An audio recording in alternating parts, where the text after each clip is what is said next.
কেমন আছো সবাই? নিশ্চয়ই অনেক ভালো। আমিও আলহামদুলিল্লাহ বেশ ভালো আছি।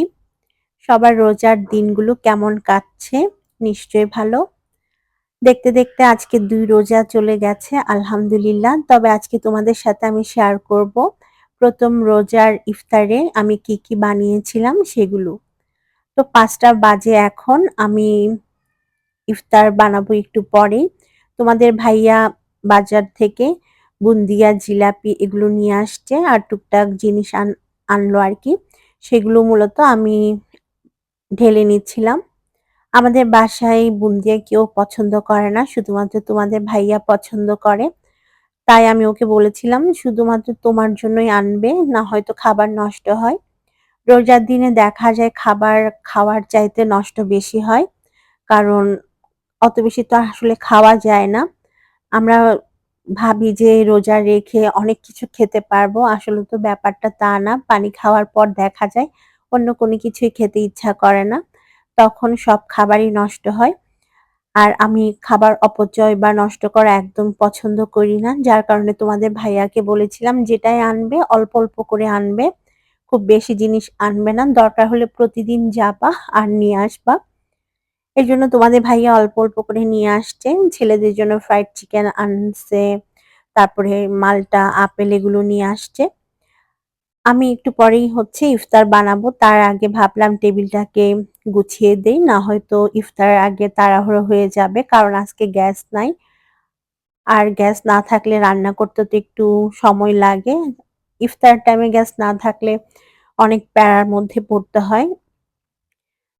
তো ভাবলাম যে তাড়াহুড়া যেন আমার করতে না হয় সেজন্য আমি টেবিলটাকে আগে গুছিয়ে তারপরে রান্নাঘরে ঢুকবো। আর আমাদের বাসায় জানো প্রতিদিনই ভাজা-পোড়া এগুলো করতে হয়। কারণ তোমাদের ভাইয়া নাকি ভাজা-পোড়া না খেলে মানে শক্তি পায় না। যার কারণে ওর জন্য প্রতিদিন আমার ছোলা, পেঁয়াজু, বেগুনি এগুলো বানাতে হয়।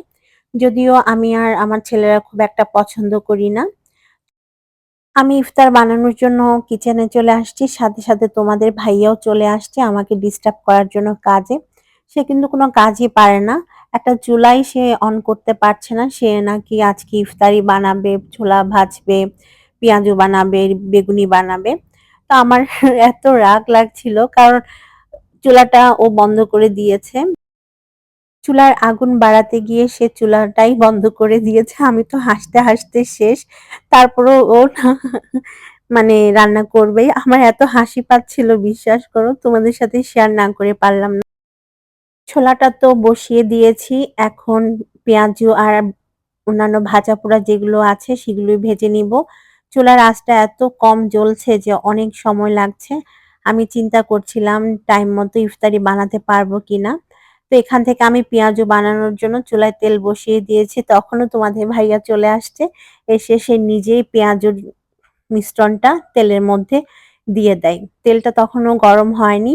আর যেটা হয় পেঁয়াজগুলো না একদম ভেঙে নষ্ট হয়ে গেছে। মানে কোনো কিছু পারে না ঠিক আছে। বাট ওর যে একটা আগ্রহ যে করবে। করতে গিয়ে আমার সব পেঁয়াজগুলোকে ভেঙে চুরমার করে দিয়েছে। তো পরে আমি কি করলাম ইনফ্রারেড চুলায় নিয়ে গেছি। কারণ গ্যাস একদমই জ্বলছিল না। আর কোন রকমে ইনফ্রারেড চুলাতেই আমি বাকি যে ভাজা পোড়াগুলো ছিল সেগুলো করেছি। মানে বেগুনি, আলুর চপ, ডিম চপ এগুলো বানিয়েছি। তোমাদের ভাইয়া সবাইকে প্লেটে সুন্দরভাবে সাজিয়ে দিয়েছে, শরবতটাও ঢেলে দিয়েছে। তো এই ছিল আমার আজকের ইফতারের মেনু। আর বগুড়া থেকে তোমাদের ভাইয়ার এক ফ্রেন্ড এসেছিল। উনি আমাদের জন্য ২ টা বগুড়ার দই এনেছিল। আর দইগুলা এত মজার যে কি বলবো খুবই টেস্টি। খেয়ে এত ভালো লেগেছে। আর ভাইয়ার জন্য অনেক দোয়া করলাম। বগুড়ার দই ঢাকায় বসে খাওয়ার ভাগ্যেরও ব্যাপার, তাই না? তো ইফতার পর দেখো টেবিলের কি অবস্থা, কত প্লেট বাটি হয় ইফতারের পর এগুলো ধুতেও অনেক সময় লাগে। সবাই কিন্তু খেয়ে যার যার মতো চলে গেছে। আমার এগুলো গুছাতে হচ্ছে। মেয়েদের আসলে অনেক কাজ থাকে। ছেলেরা তো এই যে খাওয়া-দাওয়া করার পর চলে গেছে যে যার মতো রুমে। কিন্তু দেখো আমার এগুলো গুছাতে হবে, পরিষ্কার করতে হবে, ওয়াশ করতে হবে। কত ধরনের কাজ আছে। তারপরেও অনেকেই বলে যে মেয়েরা সারাদিন বাসায় কি করে? কোনো কাজ করে না, শুয়ে বসে থাকে। আসলে কোনো হাউসওয়াইফ বা কোনো মেয়ে কিন্তু শুয়ে বসে থাকে না। সে সারাক্ষণ বাসার কাজে নিজেকে ব্যস্ত রাখে। আমি সব হাঁড়ি-পাতিল ধোয়ার পরে চা বসিয়ে দিয়েছি চুলায়। কারণ ইফতারের পর ১ কাপ চা না খেলে একদমই ভালো লাগে না। এটা তো খেতেই হবে। তো চাটা খাওয়ার পর একটু ভালো লাগে। মানে অনেকখানি ক্লান্তি দূর হয়ে যায়। চাটা চুলায় বসিয়ে আমি টেবিলটাকে ক্লিন করে নিলাম সুন্দরভাবে। তারপর যে ইফতারগুলো বেঁচে গিয়েছে খাওয়া হয়নি সেগুলো আমি একটা প্লেটের মধ্যে ঢেলে নিয়েছি। তারপর এগুলোকে এখন টেবিলের মধ্যে রেখে দিব। যদি কেউ খেতে চায় তাহলে এখান থেকে নিয়ে খেতে পারবে। আর আজকে দেখো কতখানি ইফতারি বেঁচে গেছে। আমি আজকে ১ম রোজা দেখে অনেক বেশি ইফতারি বানিয়েছিলাম, যার কারণে খাওয়া হয়নি। তাছাড়া তোমাদের ভাইয়াও কিছু কিনে নিয়ে আসছিল। তো অনেক খাবার রয়ে গেছে। এগুলো যে কিভাবে শেষ করব আল্লাহই জানে। আগামীকাল থেকে একদম অল্প, অল্প ইফতারি বানাবো। এত খাবার নষ্ট করা কিন্তু আমার নিজের কাছে খারাপ লাগে। যাই হোক এখন আমি চাটা খাবো। সব কাজ একদম কমপ্লিট করে ফেলেছি। শুধু চাটা খাওয়াই বাকি। তোমাদের আজকের ব্লগটা কেমন লেগেছে আমাকে কমেন্ট করে জানিও। সবাই ভালো থেকো। আর আমার চেহারা দেখে নিশ্চয়ই বুঝতে পারছো কতটা ক্লান্ত আমি। সারাদিন রোজা রাখার পরে এত খারাপ লাগছে কারণ অনেক কাজ করেছি আমি রোজা রেখে সকাল থেকে। এখন মনে হচ্ছে শরীরটা আর চলছে না এমন একটা অবস্থা। তো এখনের মতো বিদায়। আল্লাহ হাফেজ।